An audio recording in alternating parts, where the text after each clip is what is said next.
Hello and welcome back to the Doctor Who Marathon. I'm your host McEdam, and today we're going to be talking about not one, but two stories, as we've got the television story, The Carnivals of Monsters, written by Robert Holmes and directed by Barry Letts.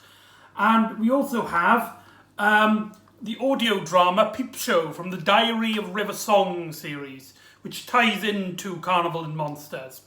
For those of you keeping track of these videos, the Diary of River Song, the volume that this story is from, what they did is they made prequels to Doctor Who stories. So with the Unearthly Woman took place before the Unearthly Child.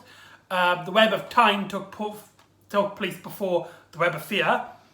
But here they did something different. This story actually takes place during the Carnival of Monsters, and right at the very end is actually set at the end of the Carnival of Monsters. So this keeps this two-blog quite interesting. So what I did this time, instead of listening to the audio first, I watched the story first and then listened to the audio drama. So I'm going to discuss these stories in that order. So we're going to start with The Carnival of Monsters, written by Robert Holmes, directed by Barry Letts. Now this story is really bizarre. It starts off with episode 1 has these two plots going on, and they seem really unconnected. You've got these aliens, I can't remember what they're called, these grey people, and this probably has some of the worst costume designs in the classic series. These aliens, especially their servants, they're so clearly people in masks. You can even see the human skin irises, the part of their faces. They look really stupid, and they're like their leaders are just humans with grey skins. Though they are some great actors, it is kind of silly, but maybe that's part of it, as their plot is to do with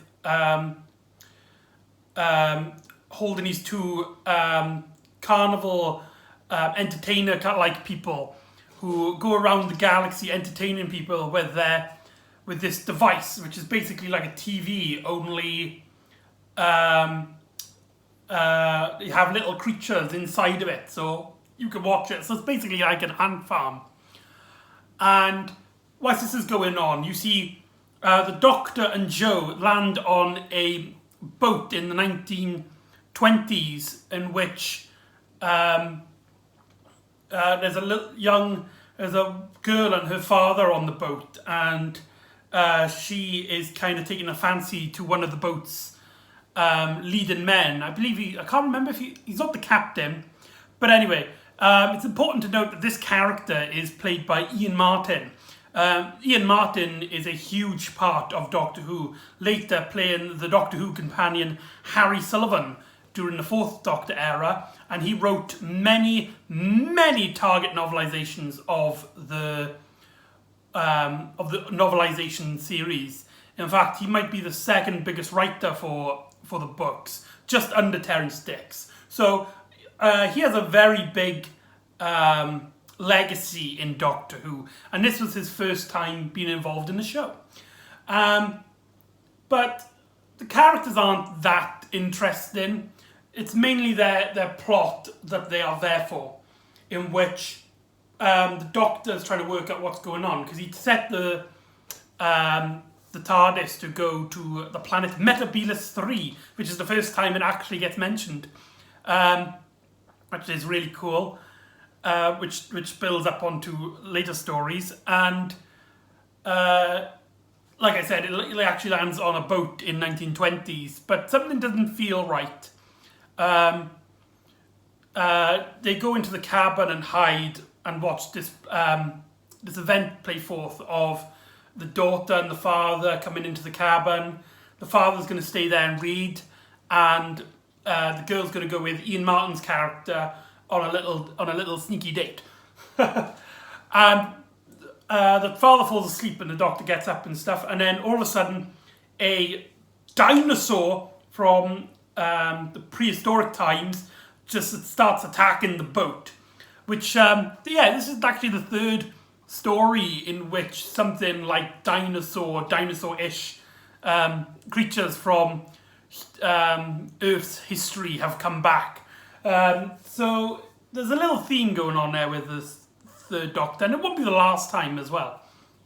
But I digress. Whilst this is going on, the Doctor gets captured and he gets taken to a cabin to wait and see the real captain of the boat.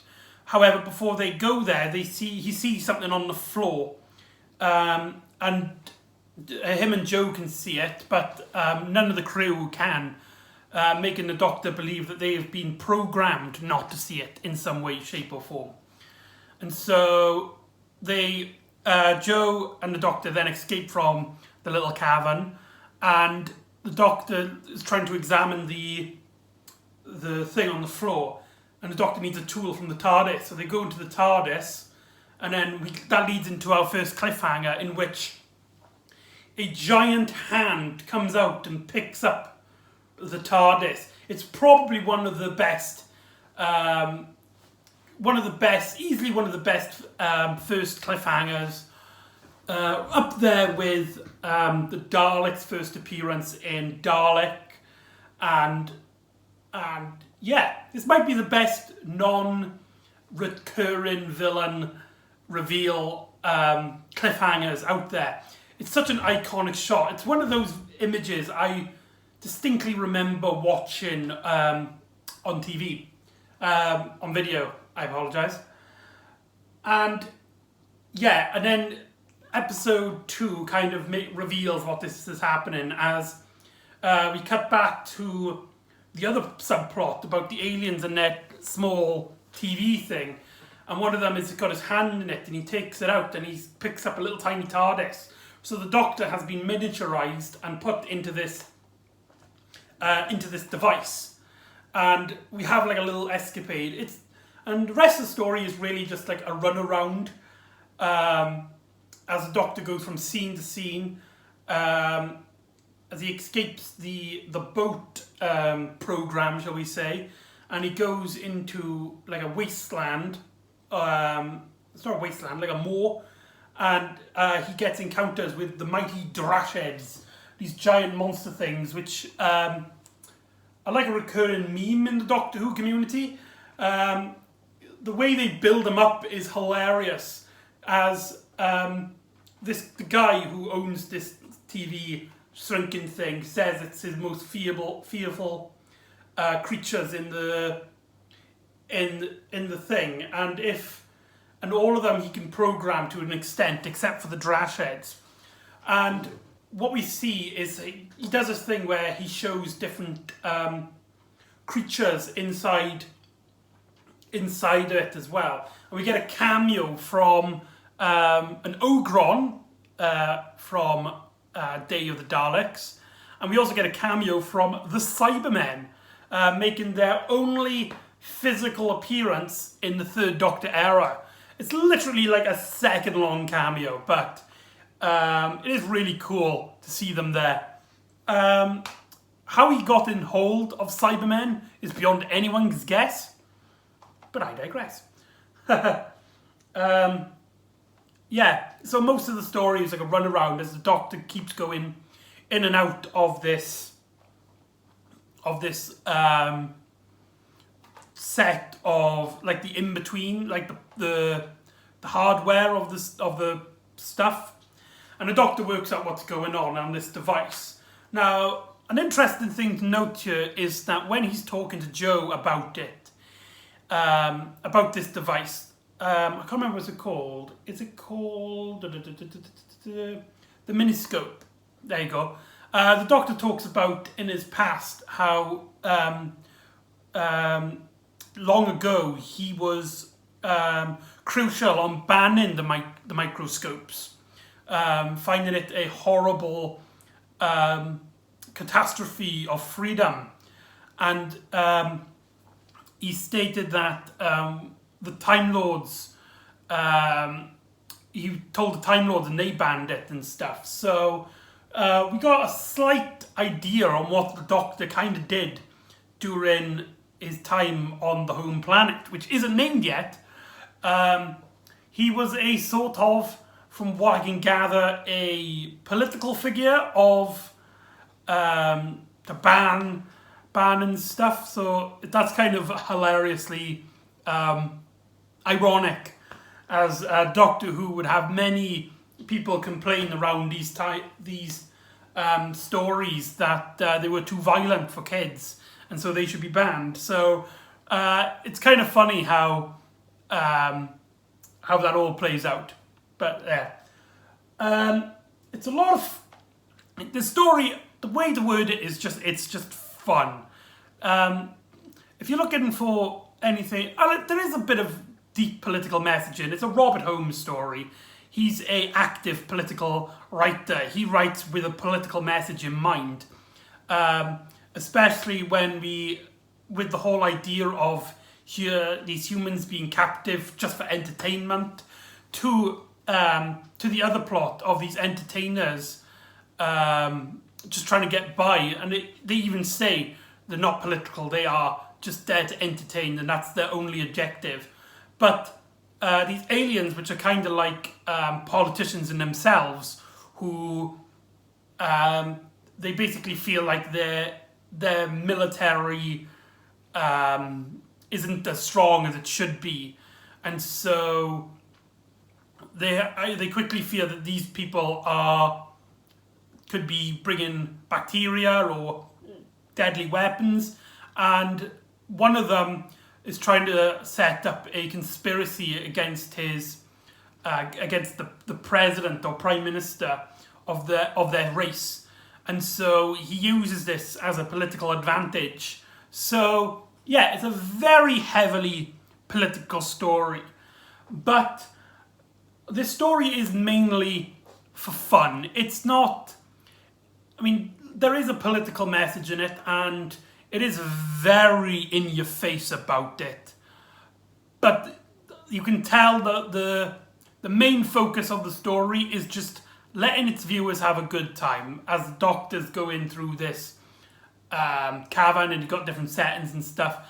In a way, it reminds me a lot of the War Games, with the Doctor going having different places set out on a small map, and the Doctor keeps going to different places that feel like they're from different times. So yeah, it does feel sort of like to me anyway, it feels like a colour remake of the War Games, but a lot shorter, and in my opinion not as good as. But to be fair, the War Games is one of my favourite, if not my favourite Doctor Who story of all time. So that's not really a bad thing to be compared to the War Games. But yeah, it's a really fun story, but it doesn't drag you emotionally. Is that a good way of saying it? Maybe not. I do really love this concept. I really think that if the Third Doctor was going to have a movie, they could have used this script. It's a very great idea that puts out Doctor Who at its most Doctor Who-ish, all about exploring and stuff, as the Doctor's exploring a lot in this one. Fair enough. And there's this great bit in which these aliens are trying to shoot the miniscope with a laser, but the laser doesn't actually do anything, and so they fear that these creatures could come out and kill them all. They find out later. And whilst the Doctor is going through the miniscope's internal pluggage, the Drashids actually break out of their channel and start attacking everybody. And the Doctor gets out and tries to save everyone, and the Drashids actually come out and attack the civilians of this planet, but the Carnival man actually saves the day. A lot of people have an issue with the Carnival man. I can't remember what his name is. To say Vogue. A lot of people have issue with Vogue. this kind of like really silly entertainer, and it makes this story feel really outdated.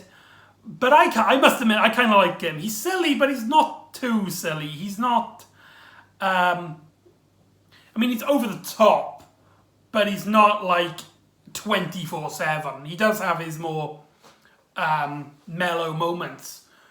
So, yeah. Later on then, the Doctor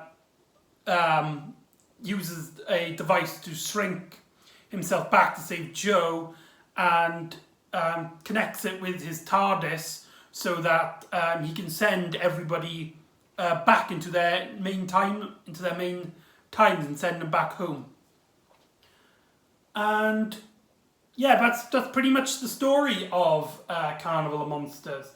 Overall, it's not one of Jon Pertwee's best stories, in my opinion. It has a few issues, mainly that the story doesn't really know if it wants to be a fun, silly adventure or a heavily political, heavy, serious, I want to say serious maybe, plot line. And it's strange and it's really bizarre. And it kind of feels like a offbeat comedy. But yeah, so there you go, that's Carnival of Monsters. Great story. Highly recommended it as a first for Jon Pertwee. It feels really dated in a good way, but it also isn't amazing. It's a great starting point for the Jon Pertwee era, and if you start with this, you've got plenty of great stories yet to come. So maybe check that out. So there you go, that's the Carnival of Monsters. And now we go on to Peepshow by Guy Adams. Now, with most of these audio stories, I actually make a DVD cover. So that's really cool. The Third Doctor actually has a cameo played by Tim Crashaw, I believe. Okay, the booklet doesn't actually say, so I do apologise.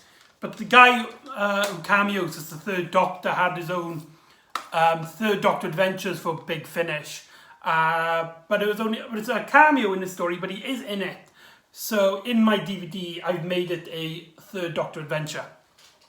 Nobody really cares about this apart from me, but there you go. So I'll use the the CD to represent my point. So the story is mainly about River Song in the microscope, and she teams up with this guy that she meets in on one of the channels, and he is clearly a comic relief character. In fact, this story is basically a comedy. It's River Song's first pure comedy stories, and I think it suits the premise a lot better when it's done like this.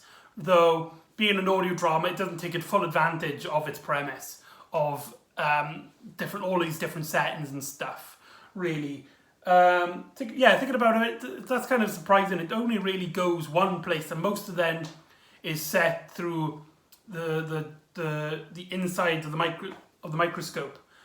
But I really like the teaming of River Song and this comedy fellow. There's a great bit where basically he's like a normal guy, and there's a great bit where he asks River what's going on and stuff, and she says, if I mention time travel, will you have a hippie fit? And he'll go, yeah, and he says yes, and the River's like, okay, I won't mention it then. A lot of great moments like that. And in it, the Ogrons, the ones who actually made a cameo in Carnival of Monsters, actually appear as one of the two main villains of the story, as here in my marathon is actually the first appearance of the Sontarans. They do appear in my canon anyway in a First Doctor adventure called the Sontarans, but I didn't get that, so I haven't made a video about it. I do apologise. But anyway, So in this marathon series is the first appearance of, oh, hello, that's me, of the Sontarans. But the story does rely on you knowing who the Sontarans are, a clone batch of aliens that are hell-bent on war and conquest. And it starts off with like a civil war between them and the Ogrons, who have been taken from different spots. And River just kind of gets caught in the middle of it. Now, the Ogrons here are mentioned as incredibly stupid, and they do have very, like I said, this is a comedy, and they have pretty stupid remarks and stuff. But yeah, and then later on, the Sontarans and the Ogrons team up to try and find River, who escaped Sontarans' control. And the banter between the Sontarans and the Ogrons are some of my favourite scenes in the story, as there's a great line where the Ogrons basically go off because Ogron 1 has a great sense of smell, and so he follows River, and his smell never lies and stuff. And then whilst they're gone, two Sontarans are talking to each other, and one of them's like, I'm terribly afraid that when we do betray the Ogrons and kill them, they be so stupid that they won't even know that they're dead. That's just a fantastic line. It's absolutely hilarious. Now, River mentions how she's there to get a particular battery that was mentioned in Carnival of Monsters. I should have really mentioned it. A battery that never goes, but the company that made the battery went bankrupt, and the only known devices that use this particular battery is the miniscope. So River has come to the miniscope to try and steal this battery, so that she can have unlimited power for something, maybe her time device or something. I don't know, or maybe she's selling it. I can't remember if it's ever explained. But anyway, while she's there, she discovers that when the Doctor was sending all the people back to their own timelines, he forgot 12 of them, as in the miniscope you had the main ones that had all the cameras on them, and you got these other 12 which were basically abandoned. They're considered not that interesting, and the Sontarans are one of them. So there's a bit of dilemma, and Riversong wasn't planning on saving them really, because as she says, she doesn't have a time for a moral compass, because she knows what's going to happen. She's heard these stories secondhand from the Doctor, but this guy, basically her companion for this story, convinces her otherwise, and so they team up then to try and save everybody by shrinking them even more, and putting them into a box. And there's a great bit in which River gives it to the guy to put in his lunchbox, but because his lunchbox is full, he has to take some stuff out and to get some bits with his yogurts. Him talking about his yogurts and stuff. It's really silly and stupid.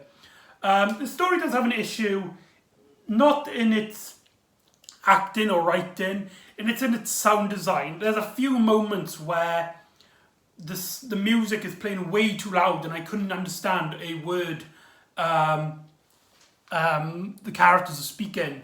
So yeah, it's a bit of an issue. We also get a appearance of the Drashheads. The Drashheads returned. You can see them there as well.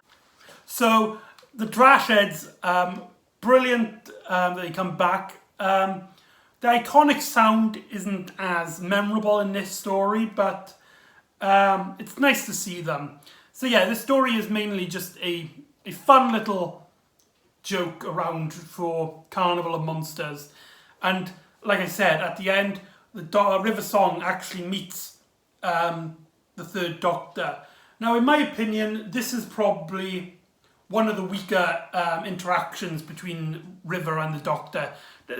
I mean, it's only a cameo, but it was only a cameo that the first Doctor and River made in An Unearthly Woman. And you've got that kind of Doctor River chemistry there. But here, you don't really get it. The guy who plays the third Doctor doesn't sound anything like Jon Pertwee. But he's doing his own thing. You could clearly tell he's doing an impression. I mean, he is still the third Doctor, but if you're looking for a spot-on impression, you might be a bit disappointed. And River literally talks to him for like a nanosecond, just to say, hey, you've forgotten these ones, send these ones home. And then she mentions about Joe Grant. Well, she doesn't mention Joe Grant by name, but she mentions that she was sad when she left or something like that. Basically spoiling a bit of the Doctor's future. And I found it kind of meh. I mean, don't get me wrong, the third Doctor's coming up to a very sad moment in his life, and River's trying to comfort him. Yeah, sure, fair enough. But this is not by far the first Doctor Who companion to leave, and it's not going to be. And from River's point of view, it just seems kind of strange how she would mention this at this particular moment, because Joe doesn't even leave until a few stories after, canon-wise. So, yeah, I kind of felt like the third Doctor's cameo was really weak in this story, but it's just a cameo scene. Overall, it is a great blast. Guy Adams has done a pretty fun story. It's basically a comedy straight forth, and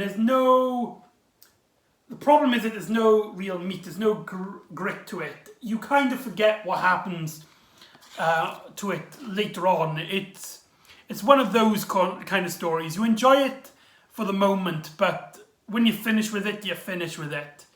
Kind of like a ham sandwich. After you finish a ham sandwich, then you're done, innit?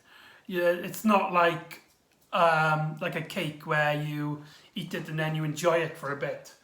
Terrible metaphor, I do apologise. But anyway, so that's Carnival of Monsters and Peepshow. I hope you enjoyed, and you join me next time where the Doctor encounters the Master again in Frontier in Space. So see you next time on the Doctor Who Marathon. See you then.